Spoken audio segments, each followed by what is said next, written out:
새날 만에 아주 특별한 인터뷰. 자, 요즘에 혹평받고 있는 우리 박범계 의원 나오셨습니다. 어서 오십시오. 네, 반갑습니다. 제가 그때 딱 한 달 전이에요. 네. 나오신 게. 예, 그렇군요. 그래서 제가 명불허전이라고 표현했잖아요. 아, 근데 요즘에 보니까 사람이 보통 이제 법무부 장관 출신 그러면 예. 막 나이도 지긋하고 굉장히 뭔가 보수적이고 이런 느낌일 줄 알았더니 최근에 박범계 의원의 활약상이 어마어마합니다. 아유, 여러분 그 이야기 한번 들어보시고 윤석열을 가장 잘 아는 국회의원 전 그렇게 보고요. 지금 박범계 의원 후원 계좌는 위에 쓰여 있어요. 아, 우리 박범계 의원이 잘하는구나 싶으시면 후원 좀 부탁드리겠습니다. 농협 355-0017-5979-93이고요. 박범계 의원 유튜브 채널은 채팅창 상단에 링크가 있기 때문에 눌러주시면 되겠습니다. 자, 최근에 법사위에 세 분이 사보임을 했죠. 예. 그러니까 법사위를 사임하고 다른 곳으로 가고 박범계 의원은 지금 다른 상임위를 사임하고 법사위로 보임을 하셨는데 국방이. 네, 국방이 계시다가 근데 저는 이제 깜짝 놀랐던 게 법무부 장관 출신이에요. 원래도 법사위에 많이 계시긴 했죠. 예. 사선이에요. 그런데 법사위 간사를 하시더라고요. 야, 이게 민주당의 무슨 포석인가. 예. 근데 이게 본인이 원하지 않았으면 그 자리에 안 갔을 거 아닙니까? 뭐 제가 자원한 건 아니고 시국 상황이 너무 엄중하고 그냥 재선이 된 느낌. 제가 재선 때 법사위 간사를 했었죠. 지금 위원장하고 선수가 같아요. 그렇죠. 그러니까 지금 사선 간사하는 저 처음 보는 것 같거든요. 예, 그 뭐 간사들 저 회의가 있습니다. 다 정조위원장 회의인데 거기서도 우리 저 초재선의 간사님들이 그래도 환영해 주더라고요. 그래서 우리 선수 낮은 우리 후배 의원님들하고 아무튼 국회는 간사 중심으로 움직이는 거거든요. 그렇죠, 그렇죠. 그래서 사실 간사들이 대부분 예, 새로 국회의원 하는 마음으로 하고 있습니다. 군대로 따지면은 상병, 막 진짜 막 바쁘게 막 빡시게 움직이는 자리, 온갖 굳은 일 다 하고. 예. 아, 그걸 법무부 장관 출신 사설 의원이 하니까 본인이 내가 하기 싫었으면 손살에 쳤을 거 아니에요. 물론입니다, 물론입니다. 그러니까 내가 지금 사설 의원이고 지금 위원장하고 선수가 같지만 내가 무조건 예. 할게. 그러니까 호평을 받는 거예요. 아, 예, 감사합니다. 예. 아니 왜 사선쯤 되면은 소위 말하면 중진이라고 해서 별로 잘 안 나타나시잖아요. 본인들끼리 어디 여의도 식당 정치 하시는 분들이 많은데 일선에서 막 현장 나가고 막 하는 거 보니까 야, 박범계 의원이 참 훌륭하신 분이구나. 아이고. 실제로 박범계 의원이요. 법사위로 오니까 저런 장면들 만들어줘요. 현재 법무부 차관이 법무부 장관 출신한테 좀 쉽게 표현하면 찍소리를 못하더만. 일관되게 해야지 왜 말이 많아요. 그 법무부 차관이 정말 이렇게 약간 꼬리 내리는 느낌? 법무부 차관도 그렇게 나쁜 사람은 아닌 것처럼 보이더라고요. 탄핵 전과 후가 좀 많이 다르긴 바뀌었죠. 한데. 실제로 국민의힘에서도 이 사모임 되면서 여기 있죠. 박희승, 김기표, 박범계 법사위 선수교체. 화력 센 3인 등장에 논란 유상범. 아, 야, 이게 전 판사, 전 검사, 전 법무부 장관 이렇게 그럼. 라인업을 이렇게 뭔가 보강하는데 이유가 있겠죠. 예, 아무래도 박희승 의원은 부장판사를 지낸 의원이고 지금 사실 이제 특검 문제가 주요 쟁점이긴 하지만 윤석열을 제외하고는 다 기소돼서 지금 재판 중이잖아요. 그래서 법원의 시간이 이제 온 거예요. 그래서 법원의 경험이 있는 박희승 의원님의 이제 실력 그것을 좀 기대하는 것이 있고 우리 김기표 의원님은 초선이긴 하지만 청와대 근무한 사정비서관 출신이잖아요. 검사 출신이기도 하지만 굉장히 예리합니다. 그래서 사실관계를 잘 추궁하고 또 제가 깜짝 놀란 게 제 옆에 앉아 있는데 김기표 의원이 반대측 그 국민의힘 측의 질의 내용을 이 컴퓨터에다가 다 쳐서 그 부분을 확인하는 와. 예, 검사처럼 의원 일을 합니다. 아주 뭐 잘 하고 있고 김기표 의원 당선되기 전에 새날 패널이었습니다. 여기서 훈련했구만요. 자, 화이팅이고요. 어쨌든 법사위가 왜 이사 가면은 가구 배치 새로 하는 것처럼 새로운 마음으로 약간 예. 출발하는 느낌이 있었고요. 지금 그 법사위는 지금 가장 중요한 역할을 국회 내에서도 헌법재판소에서도 하고 있습니다. 예. 고생 많으시고요. 감사합니다. 자, 그러니까 이제 나는 사선 중진에 머물지 않겠어. 초선의 마음으로 딱 그런 느낌이 느껴져서. 최선의 마음으로. 그러니까 초선의 마음 같더라고요. 최선의 마음 같이. 예, 국회의원 된 지 한 4개월밖에 안 된 느낌. 근데 진짜 그게 중요한 것 같아요. 예. 우리가 왜 솔직히 말씀드려서 민주당에 좀 많이 하신 분들이 뒷짐지고 좀 한 2선으로 물러나 있으면은 기억 못 하거든요. 네. 그러니까 박범계 의원은 지금 법무부 장관 출신만 해도 그 무게감이 남다른데 자기보다 훨씬 선배인 뭐 저 전 장관 출신한테 법무부 차관 입장에서 보면 좀 어떻게 보면 저 우리 속된 표현으로 지린다 이런 표현을. 네. 지린다. 자, 근데 어제 윤석열이 체포됐단 말이에요. 예. 근데 사실 여기에 관련해서 하고 싶은 말씀 되게 많으실 것 같아요. 예. 헌정사상 처음 예. 우리가 지금 미중유의 길을 가보는 겁니다. 그렇습니다. 가보지 못한. 헌정사상 처음이고 이 장면은 아마 길이 남아있을 장면인데 박범계 의원 역사에는 저 윤석열 총장과 법무부 장관의 저 만남이 길이 남아있을 장면이잖아요. 저 장면에서 지금 결국 저게 몇 년 전이죠? 저 법무부 장관 하실 제가 때. 2021년 법무부 장관 취임한 이후에 인사 협의차 서울 고검의 별도 사무실에서 총장 오라고 그래가지고 만난. 그러니까 그 이후에 누구도 몰랐던 윤석열이 대통령이 됐지만 구속까지 되는. 예. 더군다나 대학 동기시잖아요. 아니 연수원 동기. 저보다 3살 많은. 분하님 저 사진 있잖아요. 네. 저 사진에서 윤석열 당시 검찰총장이 쩍벌 네. 원래 쩍벌이긴 하지만 네. 그리고 이제 이 상의 단추를 지금 풀어서 약간 좀 거만해 보이고 배가 좀 나와 있잖아요. 네. 원래 처음에 저랑 인사협의를 시작할 때 저 장면 때 저렇게 하지 않았습니다. 이 단추도 잠갔었고 이렇게 막 이렇게 좀 무례한 듯한 저런 모습이 아니었는데 제가 그래도 첫 번째 인사협의인데 사진 한 장 남겨놓읍시다 해가지고 비서관 들어와서 사진 찍으려고 하니까 갑자기 단추를 풀고 센 척. 이렇게 된 거예요. 저게. 본인 입장에서는 나보다 어린 동기지만 동생으로 생각했을 것 그렇죠. 같고. 제가 형이라고 했죠. 그러니까 센 척했고 이게 지금 그러니까 인사협의라는 게 사실은 원래는 관례대로 하면 총장하고 법무장관 인사협의에서 총장이 쓰고 싶은 사람 쓰게 해주는 건데 쉽게 표현하면 최근처럼 쿠데타 일으킨 거 아니에요 검찰로서는. 그렇습니다. 그러니까 법무부 장관이 안 들어주니까 따지러 왔던 그 상황인 거고. 예, 그렇습니다. 근데 그 후에 이제 3, 4년 만에 예. 윤석열은 대통령이 됐지만 대통령으로서 현직 처음으로 체포까지 되는 상황. 구속도 아니고 체포입니다. 체포. 예, 창피한 일이죠. 어떤 느낌이셨어요 어저께? 이제 2차 집행이 이제 실패로 가면 사실 공수처 문 닫아야 되고 어쩌면 지금 제2의 내란 행위가 지속이 됐거든요. 법률적으로는 내란 행위가 종료되지 않은 상태에 있어가지고 무수한 선전선동행위가 지속됐고 심지어 700명에 가까운 경호처 내에 무력을 구비한 경호처 인력이 있기 때문에 저는 내란의 위법성 위험성이 비상계엄을 선포하는 것 이상으로 높아져가고 있었다. 네, 만약에 저 관절을 중심으로 진지전을 한다든지 그렇게 되면은 우리가 예측할 수 없는 유혈 사태 같은 것을 또 유도한다든지 그러한 새로운 제2의 폭동행위가 있었는데 공수처가 아무튼 첫 번째 체포 집행에 실패한 이후로 단단히 각성을 하고 오동훈 처장이 이제 본인 평생의 명예의 문제 아니겠습니까?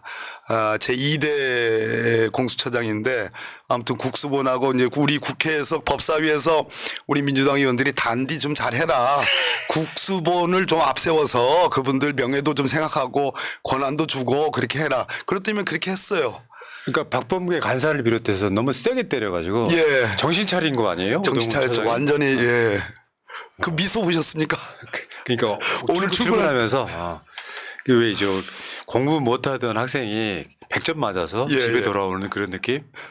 근데 볼 때 실제로 그때 그 법사위에서 법사위원들이 좀 세게 때렸을 때 나중에 그 다음 날인가 저 국회 또 본회의인가 나와서 답변하는 게 갑자기 사람이 완전 달라져가지고. 예, 그렇죠. 야, 저렇게 잘할 수 있는데 왜? 예. 자, 어쨌건 윤석열의 체포 참 착잡하시기도 하겠어요. 인간적으로는. 그러니까 제가 이제 사실은 2차 체포 집행은 성공할 거라고 봤고 공수처 국수본이 제1저지선인 소위 박종준 경호처장 저 양반도 제가 데리고 있던 사람이었습니다. 노무현 대통령 때 제가 민정이 비서관 법무비서관을 했는데 그때 파견 나온 경찰 총경이에요. 박종준이 공주 출신.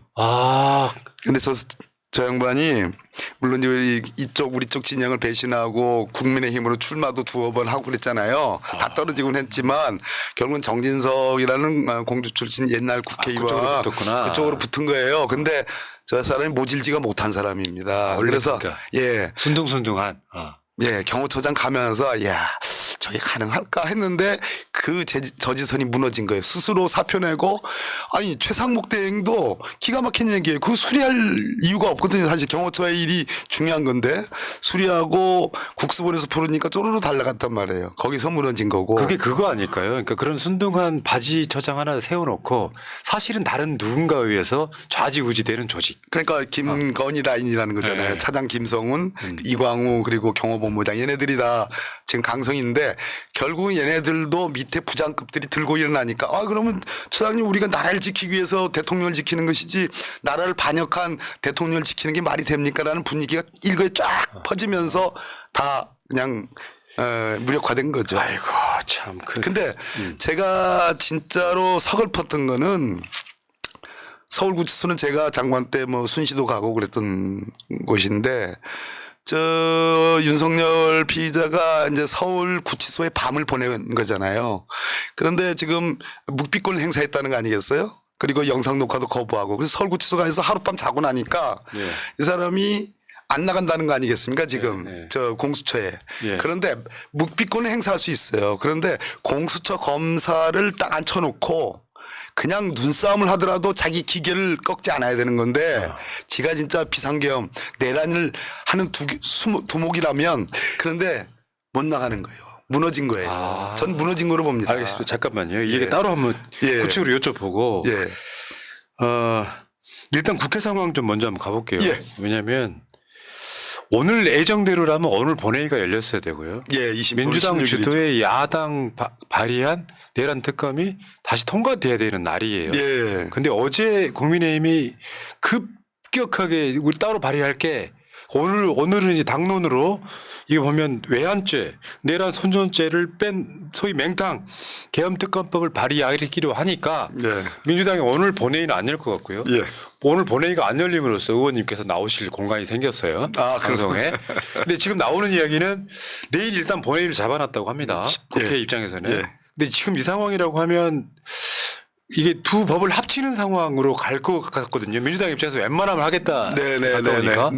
그럼 내일 실제로 통과될 가능성은 50대 50 아닐까요? 오늘부터 지금 협상에 들어가는 거니까 결론부터 얘기하면 내일 밤 자정까지 국회를 오후 2시에 본회의를 그것을 이제 잠시 회의를 중단해놓고 계속적인 협상을 한다.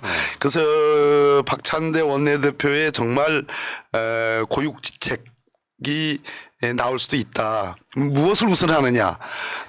일단은 통과시키는 게 우선하느냐 아니면 근본 조항들을 다 하나도 양보하지 않고 강행 처리할 거냐 이런 문제인데 제 국민의힘이 저렇게 법안을 만들어서 아까 맹탕 특검법이라고 했잖아요. 소위 이제 개헌법이라는 건데 저는 반탕이라고 합니다. 반천짜리 반탕 특검법을 만들었는데 국민의힘이 저렇게 만들어서 내는 이유는 지금 요란한 어떤 반대 행위만 하다가 우리 민주당이 낸 특검 법안이 소위 이탈표에 의해서 통과될 가능성이 200표가 넘을 가능성이 꽤 있거든요. 그러니까 자체 어떤 그 대오를 이탈하지 못하도록 지금 억지 춘향식으로 지금 낸 건데 내일 저는 어떤 일이 있더라도 200표를 확보하는 차원에서의 협상 그것이 저는 중요한 일이라고 생각합니다. 그러니까 어쨌건 간에 내란 특검을 통과를 시켜서 본격적으로 가동을 해야 되는데 시간만 자꾸 가니까 그렇습니다. 예. 민주당 입장에서는 어떻게든지 합의하지 않으면 또 거부권 행사할 가능성이 높아서 최상목이 그걸 핑계로 대겠죠. 그럼 어느 쪽 선택하느냐에 따라서 그냥 네네. 좀 제대로 진상 밝히는 야당 주도의 특검을 통과시킨 뒤에 네. 국민의힘의 좀 반란표를 끌어오느냐 네. 아니면 좀 양보를 하더라도 맹탕 특검이라도 통과시켜서 합의해가지고 특검을 시작하느냐 네. 이 결정하는 건 아직 정해지지 않았다는 거에 가깝네요. 지도부에 전략적으로 위임돼 있는 건데 그 원래 정통적인 13번의 우리나라 역사에서 있었던 그 특검 중에 이런 조항이 있습니다. 특검이 수사 중 인지한 관련 사건. 수사 중에 인지한 관련 사건. 이 조항이 무서운 조항입니다. 네. 이거는 언제나 있었어요. 그래서 국민의힘 측에서 이거를 거부할 명분은 없을 겁니다. 요거만 넣어놓으면 우리 정말 저 독자 여러분들, 시청자 여러분들이 걱정하는 측면에 해결될 수도 있다. 김건희 특검이 국회에서 최초로 발의될 때도 그 조항이 있었어요. 그렇습니다. 수사하다가 그때 발견된 거는 수사할 수 있다까지 넣어놓으면 예. 국민의힘이 보지 말아야 될 텐데요. 이 이미 방송은. 다 알고 있는 얘기이기 그런가요? 때문에 이거는 아마 거부할 명분이 있으면 저거는 안 하려고 하는 거다. 자, 어쨌건 지금 민주당 입장에서도 어제 그제 입장은 세게 나갔습니다만 국민의힘이 저런 식으로 이제 그 108석이라는 것이 갖는 그 민주당 입장에서 한계가 있는데 예. 저 사람들이 뭐 대한민국 역사를 흔들 만한 불법 내란 행위에 대해서 쉴드 치고 돌아서기 시작해서 어쩔 수 없이 근데 저는요 좀 법무부 장관 하셨으니까 하는데 네네. 정권 바뀌면은 국민의힘은 위원정당 해산 가야 된다고 봐요. 이건 용서 예, 안 저도 됩니다. 뭐 감각적으로는 그렇게 생각합니다. 예. 자, 일단 국회 상황은 이렇고요. 이제 아까 말씀하시려고 했던 거죠. 길게 한번 들어볼게요. 네. 묵비권 행사했단 말이에요. 예. 근데 지금 제가 보기에 박범계 의원께서 보시는 시각은 우리들이랑 다를 거란 말이에요. 네네. 근데 윤석열 전략 위주로 예. 여쭤볼게요. 예. 그러니까 묵비권 행사하고 조선 알인 뭐 열람도 거부하고 예. 아예 오늘은 공수처 조사실 아예 안 나갔다. 예, 예. 그러면서 체포 적부심 신청하는 상황이란 말이에요. 예. 그럼 윤석열의 심리랄까 전략이 뭐예요? 있긴 한 겁니까? 있죠, 있기는. 어. 있는데 거꾸로 얘기하면 서울중앙지법의 판단을 받아보겠다. 이겁니다. 지금 체포영장 1차, 체포영장 2차 중간에 이의 신청 판단을 다 서부지방법원에서 판단을 했거든요. 네. 윤석열 측에서는 서부지방법원 출신 정계선 재판관이 헌법재판관이 됐습니다. 그래서 정계선 재판관하고 이렇게 연결을 하는 거예요. 마치 우리 그 서울 남부지방법원 제가 초임 판사였던 서울 남부지방법원에 소위 우리법 연구회 출신 판사들이 제 시대 때 많았습니다. 그래서 우리 스스로 뭐 여기는 진짜 무슨 트라고 할 수 있는 그런 어떤 상당히 그렇듯이 국민의힘 측에서 볼 때 서울 서부지방법원은 뭐 법원장부터 시작해가지고 뭐 등등의 무슨 마치 오염된 법관인 것처럼 그렇게 얘기를 해요. 잠깐 이게 의원님도 우리법 연구회 출신이죠. 저는 간사 출신입니다. 심지어. 예. 그 마치 요거를 진보 성향 뭐 무슨 예. 빨갱이 이렇게 얘기하잖아요. 뭐 빨갱이. 프레임이요, 프레임. 프레임 그렇게 만든 거죠. 그래서 정계선 재판관에 대한 이 기피 신청까지 했는데 뭐 하루 만에 딱 헌법재판소에서 무슨 소리야 택도 없는 얘기 딱 차버렸죠. 그런데 이제 그것을 일종의 서울 서부지방법원에서 소위 관할권이 없다라는 주장을 하는 거예요. 서울중앙지법으로 가서 판단을 받겠다. 그런데 법원 행정처장이 뭐라고 그러냐면 대체로 법관들 사이에서 영장 전담 법관 사이에서의 주류적 견해를 서울 서부지방법원이 반영을 한 거다. 이런 표현을 국회 나와서 법사에 나와서 얘기를 했어요. 무슨 얘기냐. 서부지방법원의 영장 전담 판사라도 서울중앙지법 영장 판사들하고 그렇게 다르지 않은 것이다. 이런 것은. 그럼 궁금한 게요. 그럼 공수처는 애초에 예. 이제 관할지라는 이유로 서부지법에다 신청을 했는데 네네네. 중앙지법에 안 한 이유는 뭐예요? 그거는 딱 그냥 공수처 말을 믿어줘야 될 것 같습니다. 뭐 판사 쇼핑이란 말이 있는데 그것은 사실은 나쁜 말은 아니에요. 왜냐하면 영장을 청구하는 검사 입장에서는 그것은 검찰의 검사든 공수처 검사든 적어도 이 영장이 잘 읽혀지고 잘 나올 수 있는 가능지를 선택할 수 있는 법 안의 가능성을 선택할 수 있는 그러한 어떤 책은 쓰는 거예요. 그러니까 확률이 높은 쪽. 확률이 높은 쪽. 그러니까 지금 중앙지법의 영장 전담 판사들한테는 리스크가 있다고 판단했을 수도 있다는 거죠. 서울중앙지법 영장전담 판사가 3분이 있는데 네. 어떤 경우는 뭐 예를 들어서 월판, 화판, 수판이라는 것이 있잖아요. 월요일 날 하는 영장전담 뭐 등등이 있는데 그것도 날짜를 골라요. 그거는 중앙지검 검사들도 그렇습니다. 그런 측면에서 피의자 윤석열의 주거지가 관저인 한남동이어서 서부지방법으로 간다는 얘기는 기본적으로 옳은 얘기고 거기에 대해서 아무런 문제 제기를 할 수 없겠지만 그래도 공수처가 볼 때는 서부지방법원으로 가는 것이 좀 낫다라고 생각했을 가능성이 있는 거예요. 추정이신 거예요. 예, 추정이에요, 추정이에요. 모르는데. 예. 근데 그게 나쁜 짓이 아니에요. 문제는 불법이 전혀 아니라. 아니, 나쁜 게 아니에요. 예. 역시 판사 출신. 예, 그런데 예. 여기에 대한 체포적부심을 지금 청구를 했어요. 윤석열 측에서. 해서 서울지방법원 영장전담 판사가 서울지방법원 판사가 이 체포적부심 판단을 오늘 밤부터 내일까지 해서 하는 겁니다. 예. 그럼 이것이 기각될 가능성이 있느냐? 저는 기각이 되면 정말로 난리가 배올라 나버리는 거죠. 난리 정도가 아니죠. 난리 정도. 그래서 그럴 가능성이 거의 없다고 그래서 너무 이렇게 우리 시청자 여러분들께서 걱정하실 필요는 없다고 보는 거고 법원은 법원이다. 다 그것이 유관성이 있는 것이다.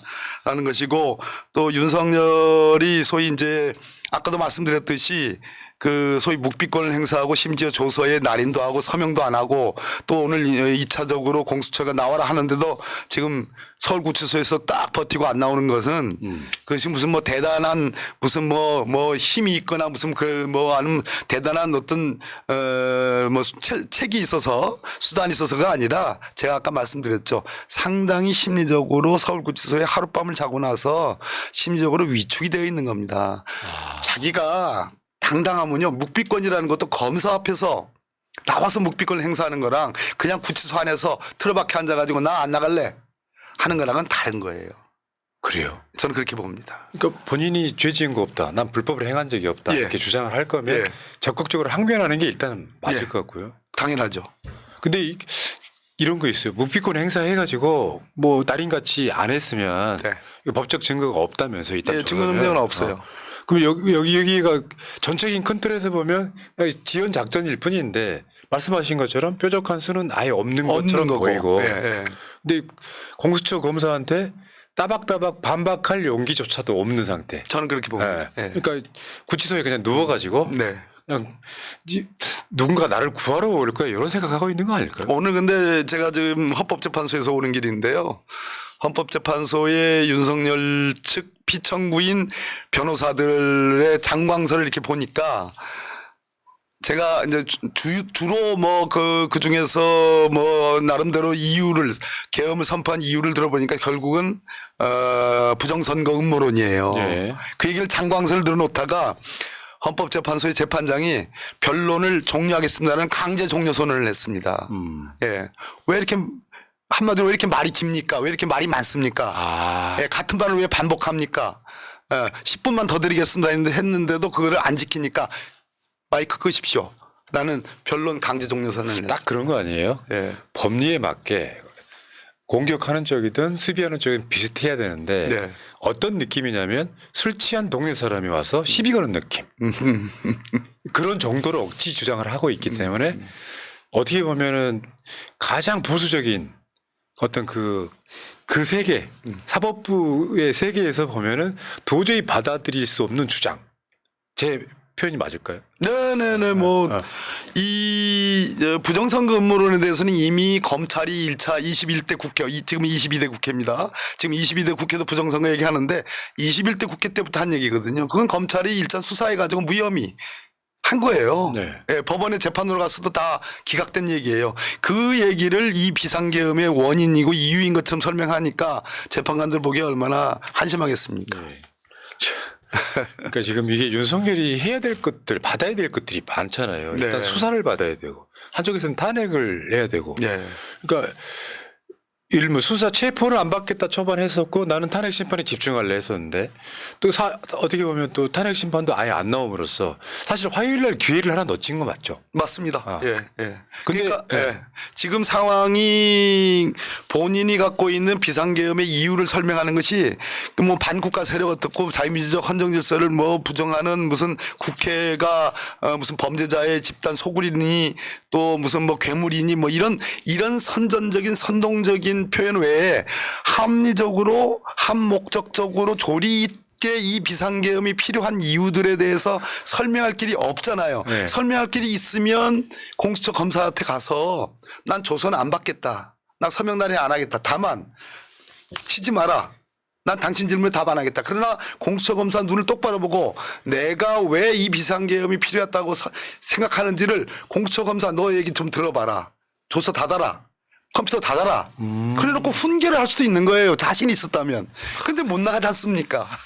그러니까 그게 참 이게 그러니까 지금은 현재 헌법재판소에서 나오는 분위기를 보면 야 부정선거는 뭐 국헌문란 행위야. 그러니까 계엄 친 거고 야당이 예산 삭감해서 계엄 친 거고 하는데 계엄의 요건이 일단 안 되지 않습니까? 안 되죠. 예. 근데 그 포고령을 보고 있으면 그게 그런 얘기 하더라고요. 법조인들은 예. 포고령 하나만으로 그냥 탄핵이다. 그렇습니다. 네. 예.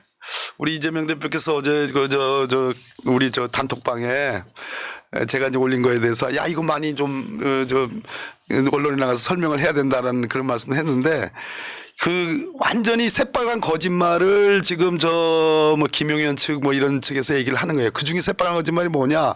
과거에 그 국회 해산권이 있을 때에 그 포고령을 본따 가지고 자기가 하다 보니까 실수를 저지른 거다 이렇게 얘기를 하고 있거든요. 그러나 국회 해산권이 있었던 1987년 헌법, 지금이 1987년 헌법이지 않습니까? 1987년 이전에 국회 해산권이 있었습니다. 대통령이. 근데 그 이전에 했던 해산권이 있었을 때에 소위 이제 그 계엄령을 선포한 게 소위 유신 계엄이 있었고 5.17 비상계엄이 있었지 않습니까? 12.12 이제부터 시작된 그때도 국회 조항은 없었어요. 거짓말이에요. 완전 새빨간 거짓말. 마치 그때 있었던 것처럼 그걸 뺏기다 보니까 그렇게 됐다네 착각으로 그랬는데 거짓말인 거예요. 거짓말이에요. 그러니까 알고 하는 거짓말이네요. 실수도 아니고 알고 하는 거짓말. 아, 그러니까 결국은 지금 분위기는 그래요. 한덕수, 김용현 다 손절하고 있지 않습니까? 다 손가락 저 사람이 시켰어요. 이 상황인 거잖아요. 그러니까 외통수에 몰려 있는 건 맞는 거고. 예. 그러니까 극우 유튜버나 일부 지지자들의 등에 의지해가지고 내는 메시지가 일관되게 거짓말이지만 그 사람들이 날 지켜줬으면 좋겠다. 저는 윤석열의 지금 심리는요. 예. 극우 지지자들이 몰려와서 구치소로 파오기로 해주길 바라는 거예요. 그렇겠죠. 네, 딱 예. 그런 느낌. 예. 그러면 저번에 처음에 탄핵 소추단들 이제 국회에 가가지고 네. 우리 박범계 의원이 하신 말씀 좀 기억하는데요. 네. 뭐냐면은 헌법재판소가 위헌행위를 판단할 때 박근혜를 탄핵시킨 이유가 이런 문제로 예. 탄핵을 안 시키면 나중에 똑같은 일이 또 발생한다. 예. 그 이야기 하셨잖아요. 예. 윤석열은 더 심각한 거잖아요. 이걸로 탄핵을 못 시키거나 법적 처분을 하지 않으면 다시 돌아오면 계엄령 또 내린다는 거잖아요. 그것이 이제 헌법 수호 의지가 있느냐 없느냐. 일단은 비상계엄이라는 내란을 저질렀으니까 헌법 침해 행위는 맞아요. 위헌 행위. 그래서 위법한 행위는 맞는데 탄핵이 될 정도라면은 뭐 헌법재판소가 뭐라 그러냐면 국민으로부터 뽑힌 가장 민주적 정당성이 있는 대통령을 파면에 이르려면은 재범의 위험성, 쉽게 말하면 재범의 위험성. 헌법재판에 쓰지 않는 말입니다. 헌법 수호 의지가 앞으로 있느냐 없느냐. 형법적으로 얘기하면 재범의 위험성이 있느냐 없느냐 문제거든요. 그런데 박근혜 전 대통령은 지금 생각해 보니까 순진했던 거예요. 나름.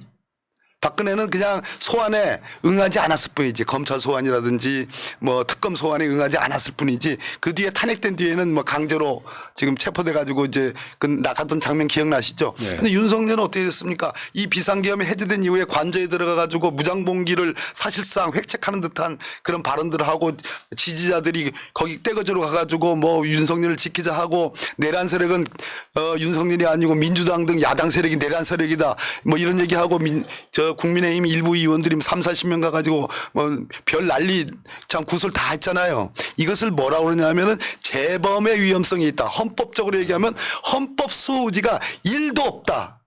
저 사람 탄핵 안 하면 파면 안 하면 또 비상계엄 할 가능성이 있다. 쉽게 표현해서 헌법재판관 입장에서 보면 만장일치가 될 수밖에 없는 이유가 그거죠. 그렇습니다. 보수든 보수 재판관이더라도 야 이게 국법을 눈앞에서 그냥 보이는데 무시를 해? 판사를 뭐 어떻게 해? 100%지만 예. 일말의 가능성이 있을 행위를 하려면 수사에 적극 협조하고 계속 반성도 하고 이 과정을 보여야 되는데 검사 출신이다 보니 반성하면 범행을 인정하는 꼴이 돼서 그렇죠. 계속 부정하니 예. 헌법재판소에서는 다시 재발하겠구만 재범하겠구만 탄핵. 그리고 지금 뭐 체포 안 당하려고 버텼던 것도 사실 탄핵 사안에 가까워진 거잖아요. 그렇습니다. 재범의 위험성이죠. 위험성이 극대화되고 있다. 아니 얼마 전까지 검찰총장 검사 출신인 사람이 이걸 몰라서 사실은 본인이 갖고 있는 죄가 다 위헌 위법한 걸 다 알고 있기 때문에 지금 어거지 쓰는 거 아니에요. 그렇습니다. 그런데 평생을 남을 이렇게 꼬리는 시키는 그 공격적 행위만 그 중에서도 무도한 수사들이 많았잖아요. 그건 다 공격만 하는 행위거든요. 근데 축구로 따지면 방어 축구를 못하는 막아본 적이 없구나. 막아본 적이 없죠. 본인 문제가 이제 막아야 되는 문제인데 맨날 공격하는 방식으로 헌재 공격하지, 법원 공격하지, 야당 공격하지, 또 뭐 공수처 공격하지. 그러니까 이게 시가 먹히겠습니까? 그러니까 이게 이제 노백 계엄을 내렸어. 부정선거에서 부정선거도요. 네. 민주당이 시킨 것도 아니고 자기 대학 동기를 사무총장에 앉혔잖아요. 그렇습니다. 근데 그게 이 계엄의 원인이 됐고 뭐 예산을 깎아서 뭐 계엄을 내렸고 이거는 기본적으로 그 자체의 적용이 일단 말이 안 되는 거지 않습니까? 그렇습니다. 전시상황도 준전시상황도 아닌데. 아니고요. 그러니까 드러나니까 보니까 북한이 뭔가를 도발을 안 하니까 도발한 것처럼 꾸밀려고 하는 조작의 의도까지 보였단 말이에요. 그렇습니다. 예. 나중에 왜 계엄을 내리려고 했을까를 들어가 보니 영구집권. 야, 아니 이런 자는 제가 봤을 땐 그래요. 심리 딱 한 번 하고 전 파면했다고 생각해요. 국민적 어떤 정서 속에서는 이 말이 됩니까 이게? 그러니까 윤석열은 그러면은 어차피 체포 적부심에서 이제 그 기각이 나오면 그럼 공수처가 지금 체포 적부심 받는 동안에는 체포 구속영장 안 친다는 게 정설인 것 같은데. 예, 왜냐하면 법원의 판단을 받는 동안은 구속영장을 청구하게 되면 어디로 해야 되면 서부지방법원으로 네. 해야 되는 거거든요. 체포영장 발부받아서 계속 연속적인 행위니까. 그런데 서울중앙지법으로 윤석열 측에서 체포적부심을 청구를 했어요. 그러면 기록을 서울중앙지법 판사가 공수처에 기록 가져와 봐라.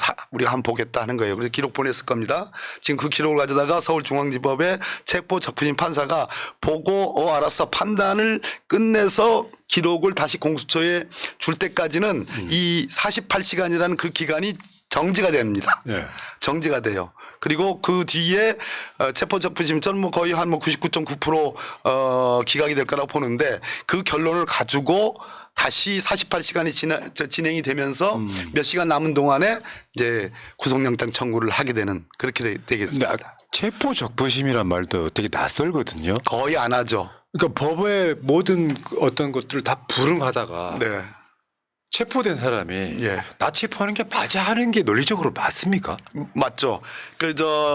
맞다는 게 아니라 우리 이제 푸나님 네. 말씀이 맞는 겁니다. 그러니까 무슨 얘기냐면 체포적부심은 체포영장이 발부되는 것만으로도 창피한 줄 알아야 돼요. 그렇죠. 이거 잡범들한테 많이 나오는 겁니다. 도망 다니다가 나 사실 잘 몰랐어요. 무서워서 못 나갔어요. 이러다가 체포영장 발부되면 아이고 뜨거워라 해가지고 나가거든요. 그러면 나가서 체포된 사람이 바로 체포 48시간 동안 가지고 있는 건데 그걸 못 참고 그 뒤에 이제 구속이 돼요. 그럼 구속된 뒤에는 구속적부심이라는 걸 해요. 왜냐하면 며칠 동안은 좀 살아야지 판사님이 볼 때 좀 너 죄가 그렇게 중하지 않은데 구속하기는 좀 너무해. 그리고 며칠 살았으니까 정신 차렸지 해서 구속적부심으로 내주는 경우도 있습니다. 그런데 체포된 지 지금 몇 시간 됐다고 체포적부심으로 지금 나 나가고 싶습니다 하는 거는 판사가 볼 때 일말의 동정론의 여지도 없는 거예요. 그러니까 아까 그 재범의 위험성도 마찬가지인데 경호처 사람들을 시켜서 총이라도 쏴라. 칼이라도 써라. 이걸 지시했다고 보도가 나왔는데 다시 돌아가면 또 그 관저에 진짜 또 박혀서 또 비슷한 짓 할 거고. 그렇습니다. 그러면 죄질이 제일 나쁜 거죠. 네. 법률용어로 죄질이 진짜 나쁜 거예요. 야, 정말 어쩌다 저렇게 됐을까요? 근데 다른 사람도 아니고 자범도 아니고. 아까 저 자막에 보니까 이 술로 인한 우리 의원님도 그렇게 보세요? 대충 약간 썩어버린네 이런 거? 윤석열은 제가 여러 차례 말을 한 사람이 아닙니까? 대화를 나눈 사람 아니겠어요? 동연수원 때도 뭐 술도 했고 많은 대화도 나누고 했었는데 윤석열이 남들보다 9년 늦게 구수해가지고 검사가 됐는데 검찰의 주요 요직은 다 갖췄어요. 그러니까 그 당시에 뭔가 윤석열의 장점은 있었던 겁니다. 수사에 관해서. 그런데 대통령이 되고 나서 이상해진 거예요. 그러면 총장 때보다 더 이상해진 거예요? 지금 한 3년 총장 동안 때는 자세가 좀 아까 좀 불량스러웠지. 저 당시에 제가 2시간을 만났는데 2시간 중에 1시간 50분을 자기 혼자 얘기했어요. 근데 그런 말 많은 사람이 공수처에 가서는 묵비권 행사하기 얼마나 힘들었을까요? 그렇습니까? 그러니까 왜 그게 있잖아요. 저 체포 영장 쳐가지고 조사를 하면은 첫 번째 이름부터 시작해서 이제 예, 뭐 이적 대통령이 사항. 했을지 안 했을지 모르겠지만 했을 것 같으세요? 안 했을 것 같으세요? 공수처 물어보는데 그거조차도 아마 답을 안 했을 가능성이 높습니다. 그 상황에서 이제 왜 뭐 이제 쿠데타를 뭐 했느냐 대충 이런 것들을 물어보는 상황일 텐데 사실 어떻게 보면 대한민국 사회 이런 시국 사건은요 언론이 다 분위기를 딱 잡아놓고 있잖아요. 예. 문제는 자기 수하에 있던 사람들 내란 주요 임무 종사자들이 다 싹 다 구속 기소돼가지고 재판 시작됐는데 그렇습니다. 거기서 못 빠져나간다는 거예요. 못 빠져가죠. 예. 야, 근데 저렇게 버틴다고 방법이 있는 것도 아니고 차라리 이미지라도 좋게 이미지. 그러니까 뭔지 있잖아요. 남자다 이런 소리 듣게. 그러니까요. 자, 저 밑에 있는 부하들은 다 내가 시켜서 했다. 그러니까요. 내가 처벌 받겠다 하고 나가는 게. 그런 얘기도 했었지 않습니까? 계엄 해제 이후에. 예. 비슷한 얘기 했죠. 법적 정치적 책임을 내가 패하지 않겠다. 자기가 등등. 지겠다고 해놓고. 예, 해놓고. 지금은 아니죠. 야, 근데 지금 확실히 이 시스템이라고 하는 게 좋은 것도 있지만 나쁜 것도 있어요. 예를 들어서 민주당 입장에서 어떻게든지 내란 특검 통과시켜서 진상규명하려고 하니 108석을 가진 국민의힘이 반대를 해버리니 이제 계속해서 이제 법이 좀 날카로움이 덜해진 상태로 간다고 국민들이 걱정을 하고. 네네네. 근데 아까 말씀하신 것처럼 새롭게 발견된 범죄 행위에 대해서는 다 추가할 수 있다를 집어넣으면 내란 특검법 통과가 우선이다라는 생각이신 거잖아요. 저는 그런 정도의 재량은 우리 지도부에게 주는 게 좋겠습니다. 그러면요. 네. 지금 그럼 내란 특검 통과가 사실상 내일 그러니까 통과를 하더라도 내일 늦게쯤 밤일 수도 있거든요. 예, 밤 늦게까지도 각오해야 되겠습니다. 뭐 12시 가까이에도 밤 12시. 그러면 다음 주 초로 이루어질 가능성도 있는 거고 상황에 따라서. 내일은 상황을 끝내야 돼요. 근데 국민의힘이 만약에 협상이 안 돼가지고 예. 뭐 민주당이 양보 다 한 거 빼고 예를 들어서 다른 건 몰라도 외환행위가 외환 정도는 넣자 해갖고 결렬되면 네. 그럼 그날 민주당이 야당들이 통과시키는 쪽으로 간다고요? 아마 내일 상황이 매 시간 국회 상황이 언론에 공개되고 그거에 따라서 야당이 어떻게 하며 여당이 거기에 상대를 어떻게 하며 여당 특검 법안이 어떤 내용이며 그 조율하는 과정 국회의장이 또 불러다가 하는 과정 국회를 열었는데 오후 2시에 열었는데 잘 합의가 안 돼 가지고 잠시 정회를 하고 또 협의하는 과정들이 일일이 계속 언론을 타게 될 겁니다. 그 상황 때마다 전국적인 여론이 출렁일 거예요. 그런 상황에서 가장 야당이 나름의 순수성을 갖고서 그러나 대의 명분을 갖고서 하는 그 과정을 우리가 잃지 않고 최종적으로 설사 합의가 안 되더라도 최종적으로 그런 과정 충분히 듣고 협의하는 과정을 보여줌으로써 마지막에 표결로 들어가면 설사 야당만에 의한 단독 처리라고 하더라도 결국은 최종적으로 최상목 권한대행의 거부권 행사의 명분을 없애는 것. 그것이 굉장히 중요한 일이라고 저는 생각합니다. 그러니까 어저께 윤석열 체포한 거랑도 연동을 시켜보면 그렇습니다. 그러니까 어느 정도 명분이 더 생겼고 네. 민주당 입장에서는 내란 특검에 대해서는 어떻게든지 통과시키고 싶어하는 민주당 지도부의 의지가 반영될 수도 있다. 네. 다만 이런 것도 있죠. 국민의힘이 이게 무슨 내란이야 했던 거에서 사실 한 발짝 물러난 거거든요. 예. 내란 특검이라는 이름 자체로 이미 그거에 대해서 자체 법안 발의하겠다. 당론으로 결정하겠다 했으니까 그러면 어쩌면 내일 내란 특검이 출범이 가능할 수도 있겠다. 이런 거네요. 일단은 법이 통과되더라도 정부로 이송돼 가지고 15일 동안 최상목 대행이 가지고 있을 수 있으니까 지금은 또 최상목 대행의 시간이기도 합니다. 근데 그거를 거부할 명분은 사실 없잖아요. 없죠.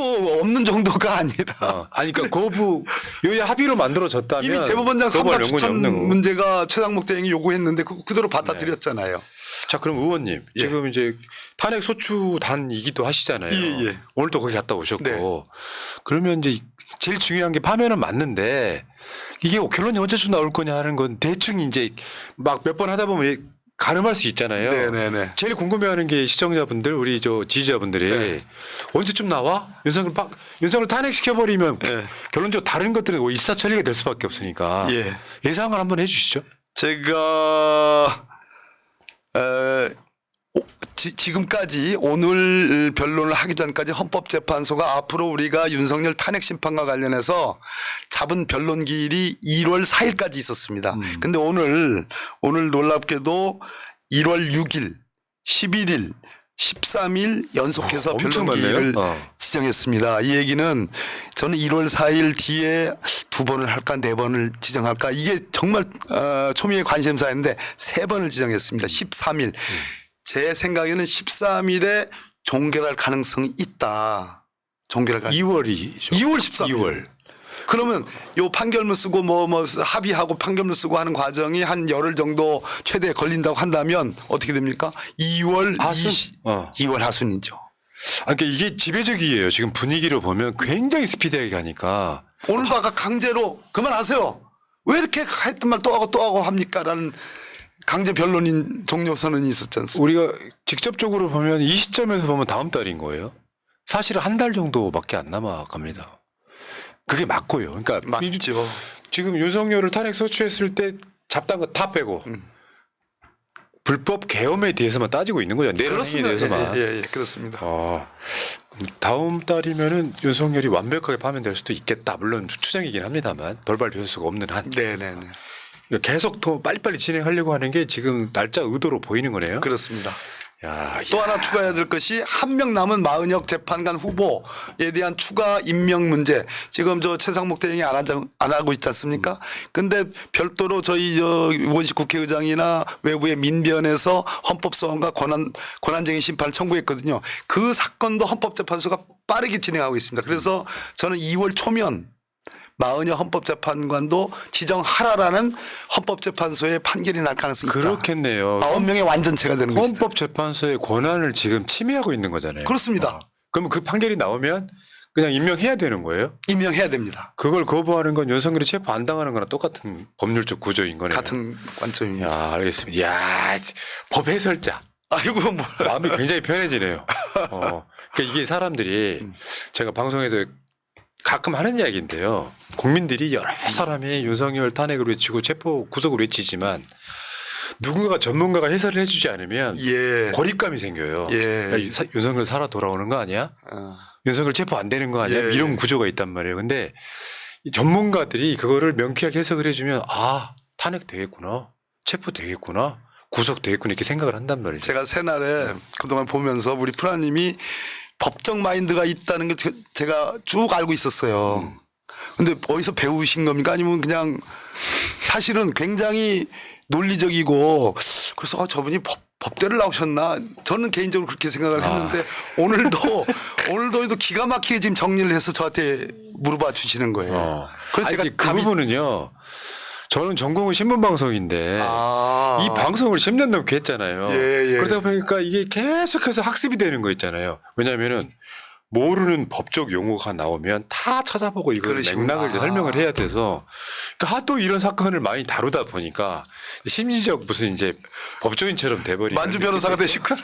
그렇죠. 만주 변호사. 민주당의 만주 변호사. 많죠. 박지원 선생. 근데 이거는 이제 우리는 만주 변호사인 거고 예. 의원님 같은 사람은 그러니까 일국의 법무부 장관이 하신 분이라 이렇게 해석하니까 그렇게 불안할 필요는 없겠구나. 예. 아니 우리가 지금 키를 갖추고 명분을 쥐고 있는 거잖아요. 국민들이. 네. 그러니까 사실 내란범 퇴치 그 내란범 응징 여기에 대해서 걱정하실 필요는 없겠지만 예. 관심 갖고 있어야죠. 예. 하나 제의 드리면 언제 한번 특집으로 예. 저 부정선거 음모론 있잖아요. 저 이미 다 수사하고 뭐 판결 난 사건인데 네. 그거에 대해서 한번 좀 다뤄봐 주셨으면 좋겠다. 알겠습니다. 그게 아니라 저는 그쪽에 또 제가 전문가입니다. 그렇습니다. 왜냐면요 이게 실제로 부정선거라고 하는 게 주객이 바뀌었어요 지금. 부정선거라고 하는 게 맥락이 달라요. 저쪽이 주장하는 건 과학적 근거가 없어요. 예. 그럼 말도 안 되는 주장인 거고. 예. 내가 선거를 지면 부정선거다 외치는 거는 논리적으로 안 맞고요. 알겠습니다. 자, 우리 박범계 의원과 함께 했는데 있잖아요. 2번 인터뷰하니까요. 막 정이 가요. 옛날에는 약간 좀 법무부 장관 하면 좀 그 거리감이 느껴지는 그런 캐릭터잖아요. 예. 근데 보니까 박범계 의원은 이분은 좀 뭐랄까 우리 같은 사람들의 그 바닥으로 내려오신 그런 느낌이 들어가지고 아이고. 계속 정이 갑니다. 우리 박범계 의원님. 예, 자, 고맙습니다. 옛날 법무부 장관 버리시도 못하고 예. 우리 저 시민과 예, 당원들과 함께하는 그러겠습니다. 훌륭한 우리 국회의원님 여러분. 농협 355-0017-5979-93 후원. 제가 계속 금액을 이야기하지 않는 이유는 뭐냐면 숫자가 많으면 돼요. 보내주신 분들이 몇백, 몇천 명 되면 그 국회의원들이 힘이 생깁니다. 돈이 문제가 아니라. 박범계 응원합니다. 좀 해주시기 바라겠습니다. 자, 고생하셨고요. 예. 또 지금 하루가 굉장히 빨리 지나가시죠. 도대체 요즘에 어떻게 지나는지 네. 모르겠습니다. 앞으로 계속 고생해 주시면 좋은 네. 날 온다고 저는 믿습니다. 예, 감사합니다. 자, 오늘 방송 마치겠습니다. 고맙습니다. 예, 감사합니다.